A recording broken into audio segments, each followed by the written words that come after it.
Hello viewers, you are most welcome to my channel Hasib's kitchen. আজকের উপপাদ্য whole chicken boneless process, অর্থাৎ কিভাবে একটি গোটা মুরগির সমস্ত হাড় বের করে নিয়ে আসতে হয়। এই প্রসেসকে ডিবোনিং প্রসেসও বলা হয়। আপনি কি বলতে পারেন একটি মুরগিতে মোট কতটি হাড় থাকে? ডিবোনিং কেন প্রয়োজন? না, আর কোনো প্রশ্ন নয় ভিউয়ার্স। প্রশ্ন আপনি করবেন, আমি উত্তর দেওয়ার চেষ্টা করব। দুইটি উইংস থেকে এ পর্যন্ত 4টি হাড় বের করলাম, যার নাম হচ্ছে রেডিয়াস ও আলনা। উইশবোনের মাঝামাঝি ছুরি দিয়ে একটি দাগ টানলাম, তাতে করে আলতো চাপে রিবগুলো ভেঙে বসে যাবে। আমি যে নাইফটা ব্যবহার করছি একে বলা হয় বোনিং নাইফ। অত্যন্ত শার্প এবং এক টানে মাংসগুলো কাটতে হবে, নইলে মাংসগুলো থেতলে যায়। ভিউয়ার, আপনি যদি ডিবোনিংয়ে আগ্রহী হন বা বিষয়টি শিখতে চান, তাহলে ভিডিওটি মনোযোগ দিয়ে শেষ পর্যন্ত কয়েকবার দেখুন। প্রয়োজনে ভিডিওটি ডাউনলোড করে রাখুন। যে কোনো চিকেনে মোটামুটি 120টি হাড় থাকে, তবে 10 থেকে 12টি হাড়ের নাম জানা খুবই সহজ, কারণ মানুষের শরীরে যে হাড়গুলো থাকে তার সাথে একই রকম নাম। আমি প্রায় সবসময় একটা কথা বলি, রান্না খুবই সহজ, কিন্তু রান্নার জন্য সরঞ্জাম ঠিকমতো গোছানো এটাই শেখার বিষয়। আর যারা শিখতে চায় তাদের জন্যই আমি ভিডিও তৈরি করে আনন্দ পাই। ফুড অ্যান্ড বেভারেজ প্রোডাকশনের দুটি বিষয় নিয়ে আমি আমার চ্যানেলে কাজ করি। তার একটি হচ্ছে কুকিং, কাটিং অ্যান্ড রেসিপি, আরেকটি হচ্ছে fruits and vegetable carving and garnishing. তাই আপনি যদি F&B প্রোডাকশনের লাভার হয়ে থাকেন, তাহলে আর দেরি কেন, এখনই সাবস্ক্রিপশন বাটনে ক্লিক করে রাখুন, যাতে এই ধরনের ভিডিও আপনার কাছে পৌঁছে যায় সবার আগে। ড্রামস্টিক থেকে টিবিয়া বোনটা আলাদা করে নিলাম। লক্ষ্য করে দেখুন, হাড়ের সঙ্গে বিন্দুমাত্র মাংস নাই। থাই থেকে ড্রামস্টিকের গোড়া পর্যন্ত যে বরাবর আমি ছুরিটা চালাচ্ছি, এখানে একটি সাদা দাগ থাকে, যেটাকে বলা হয় ফ্যাট লাইন।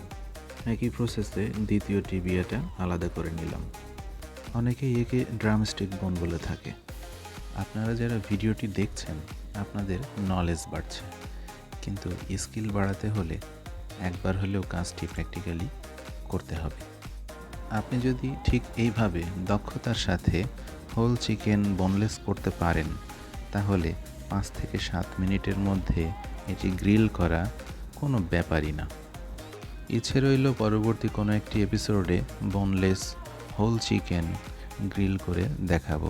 আপনার কোন স্টাইল পছন্দ? Continental, African, Mexican, Indian, Bangla, Thai, Chinese? Comment করে জানাতে পারেন এখনই। অবশেষে মুরগির খাঁচা আমরা বের করতে পেরেছি। এই অংশ দিয়ে স্টক বানানো খুবই কার্যকরী। এবার ফেমিওর বোনটা ডিবোন করব। তার জন্যে এই হাড্ডি বরাবর রাউন্ড করে কেটে নেব।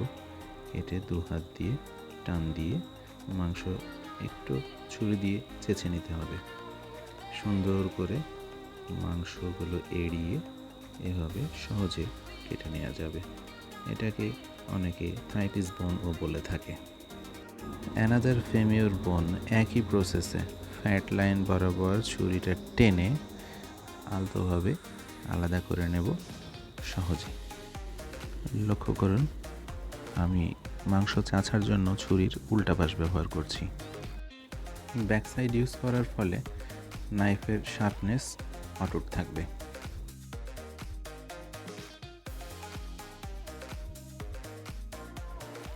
ব্রেস্টের উইশবোন আলাদা করে নিলাম। এবার হিউমেরাস বোনটি আলাদা করব, যেটাকে অনেকে উইংস বোন বলে থাকে। উইংসের 3টি বোন, এই বোনটি হচ্ছে বড় এবং মোটা। এই ভিডিওটি হয়তো অনেকে আমার ফেসবুক পেজে দেখছেন। ফলো বাটনে ক্লিক করে রাখতে পারেন নতুন নতুন ভিডিও আগে পাওয়ার জন্য। আর যদি এই টেকনিকটি ভালো লেগে থাকে, লাইক শেয়ার করতে দেরি করবেন না, এখনই লাইক শেয়ার প্রেস করে দিন। একই সিস্টেমে সেকেন্ড হিউমেরাস বোনটি আলাদা করছি। আমি আপনাকে গ্যারান্টি দিয়ে বলতে পারি, সাধারণ কোনো হোটেল বা রেস্টুরেন্টে এই ধরনের হোল বোনলেস চিকেন রেসিপি আপনি পাবেন না। তাই কাউকে চমকে দিতে চাইলে এই ধরনের কাটিং রেসিপি আকারে পরিবেশন করতে পারেন।